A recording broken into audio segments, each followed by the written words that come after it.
If I were to remember when I was as old as you guys, if someone were to ask me what I want, the answer would likely be money. Maybe you guys are thinking it, but you told me different things in the room some time ago. When I think as to why I said money, many things play out in that. Maybe something to do with my childhood, maybe what I looked at around me growing up. I quite don't know the answer as to why money. So I was fairly precocious as a kid. I stopped studying formally when I was about 15 years old. There's also hypocrisy in the fact that I'm here giving you a lecture on your convocation ceremony when I never had one. So cell phones were where it started for me. I sold them when I was about 15 to kids around my neighborhood. Surprisingly, it was a good business. I had enough inventory. By the time it all ended, I think I had about 10 or 20 phones, and I had a lot of fun doing it. When I was about 17, I went about trying to achieve the money problem we spoke about and got my first full-time job at a call center. Bangalore back then, in 2004, was very different to what you hear in the news today. There was no traffic. It was really green. And for a 17-year-old boy working the 5 p.m. to 2 a.m. shift, selling accidental health insurance to unsuspecting British folk, to the place many of you guys will go to college for, was a lot of fun. It didn't pay a lot. I think my first salary was something like 8,000 rupees, but we're also talking 21 years ago. I had a lot of fun in this career. The one great thing about the call center life for me was I was free in the morning. I had the morning, the afternoon largely free because I had to work at night. This is when I first got introduced to the stock markets. Back then, markets used to open at 10 a.m. Now they open at 9 a.m. I don't know how much Mukesh Bhai is into stock markets, but if anyone here knows what will happen tomorrow, it's probably him.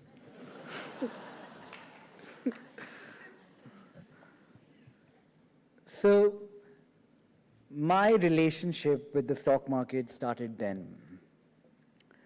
For the last 21 years, I've largely had one job, that of a trader, investor. Everything else has come second to that, be it broking or lending or asset management, all of what Mr. Basu said. The thing with trading is it's like, as a 17-year-old boy, picture me in Bangalore starting trading for the first time. A realization I had early is the stock markets, the relationship with stock markets, is much like a relationship in real life. When you start dating someone initially, I like that you guys are smiling. I think things are great when you begin, then they get bad. Then if you stay the course, maybe they get better again. I'm no expert at this. I think some people in this room are. You guys.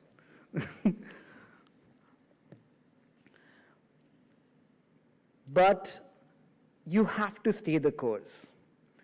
Whenever you enter the markets, you make a lot of money initially. Beginner's luck really is a thing. When the bad times come, if you are willing to cope with them and keep up with it, I think eventually things start to get better. And you do one thing a million times, you kind of figure out one or two things about that job. I suspect that happened to me.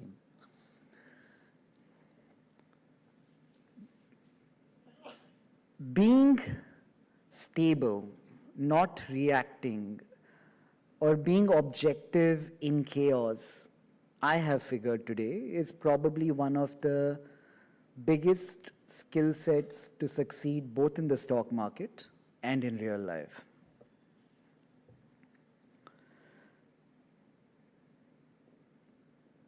Through my little work life, the 2 decades, the 21 years that I've been working, if I've been lucky in one thing, that I have been surrounded by really driven, grounded people I can trust with very strong moral values. You guys leaving school today, I don't know how to articulate this for you, but who you surround yourself with, whichever college you go to, I feel like that will have the most disproportionate impact on life compared to anything else you might have voluntarily chosen to do. I'm still in a long-term relationship with trading. If you were to find me today on holiday in Maldives and it's 11 a.m. in the morning, rest assured I would have a couple of computers around me and I would be chatting with my trading team.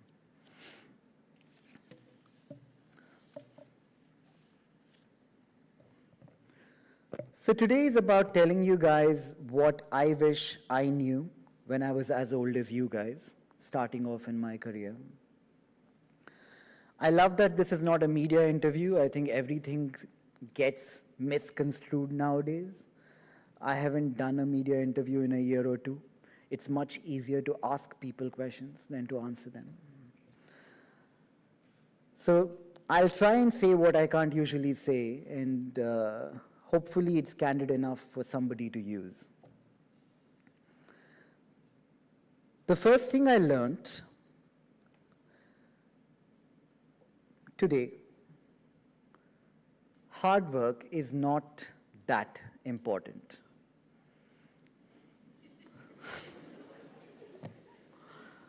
Take a second to think about that.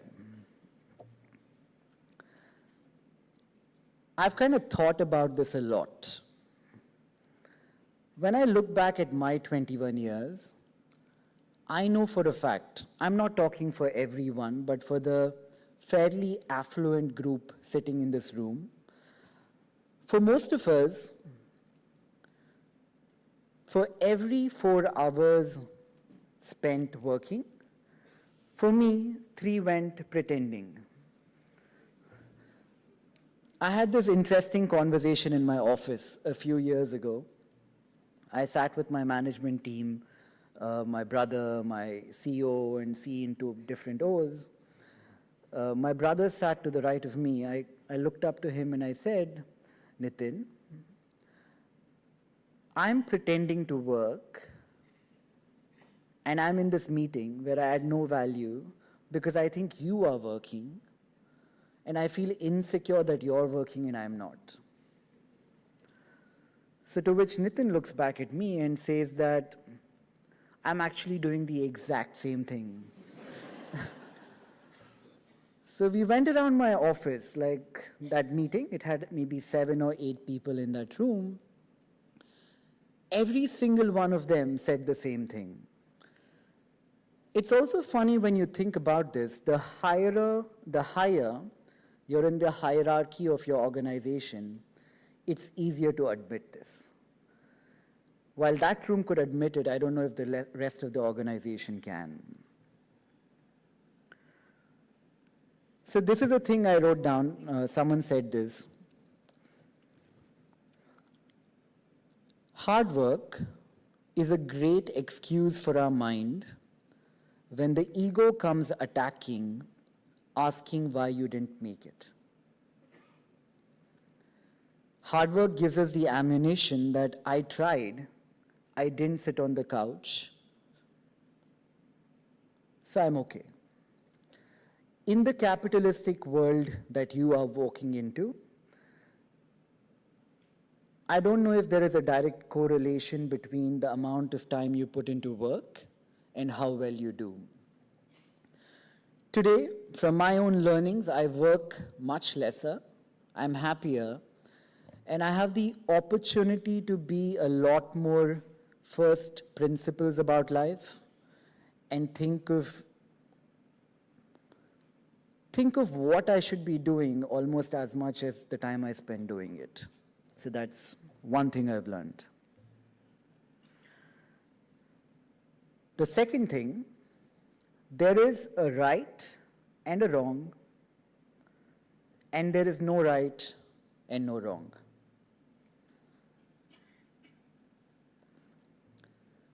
Where we live, how we live, society, religion, morality, politics, it teaches us all to be good robots in a way. There is a right and wrong that society tells you is right and wrong, and there is a right and wrong that comes to you from the life that you live, from the experiences of life, from living life. I got a tattoo on my arm recently which says, "Don't do unto others as you wouldn't have others do unto you." That to me is the most simplistic way of gauging morality in my own lens.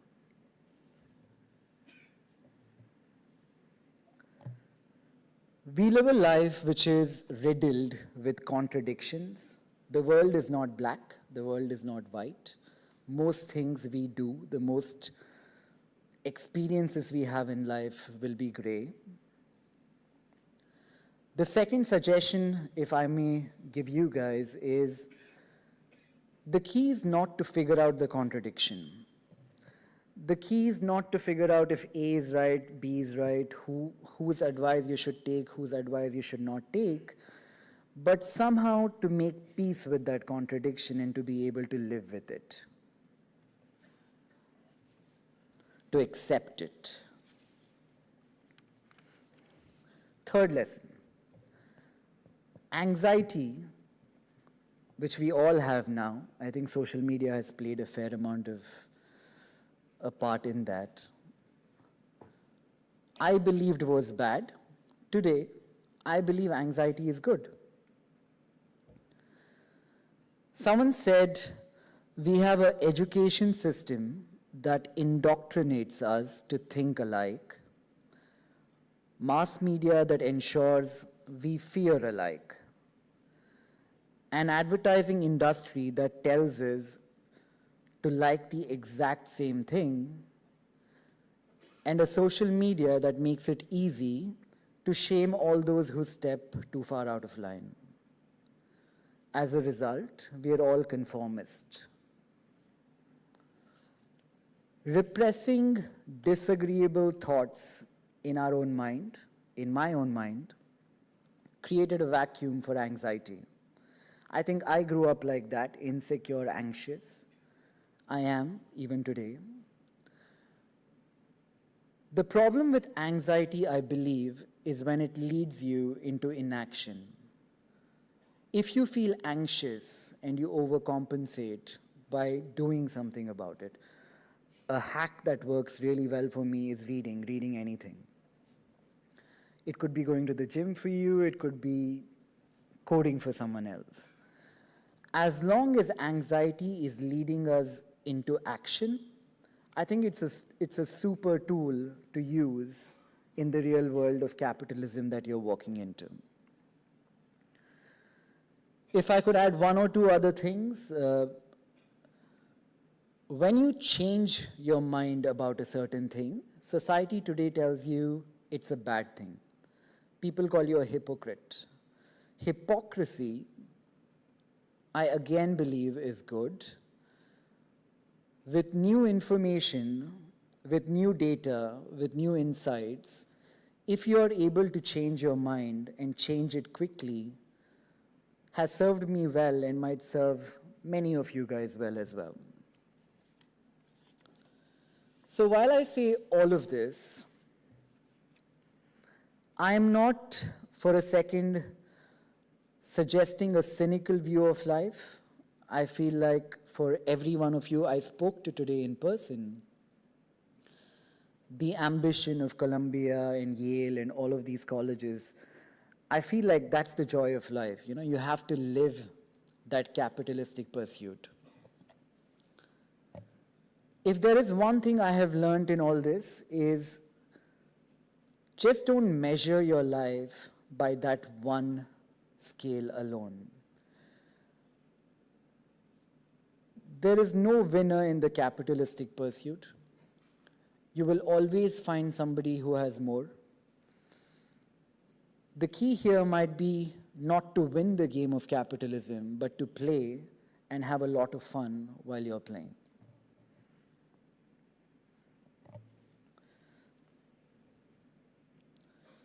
Today, I live a life which is filled, not fully, but in some parts with gratitude. I spend a lot of time in Goa, as much as 10 days a month. So when I wake up in the morning, I just came back into Mumbai. When I wake up in the morning now, there are some things I'm thinking about and some things I'm not, but largely, I have gratitude for life. I am thankful for a brother who had a stroke a year ago recovering. My biggest worry are things like my sister-in-law is cancer-free or my dad who passed away recently did so peacefully. I'm thankful for the dogs Anant gave me. Those two Labradors are adorable. I've named them Chase and Grace. You have to see them still. And I'm not sat there worrying about what happened in social media or what happened to the next successful businessman, what deal did he crack, and feeling insecure about life. So if there is one thing I can leave this class, the graduating class with, is go out, kill, be tigers, try and win, but don't measure any of your lives with that one tiny lens of capitalism alone. Thank you guys for having me. Best of luck.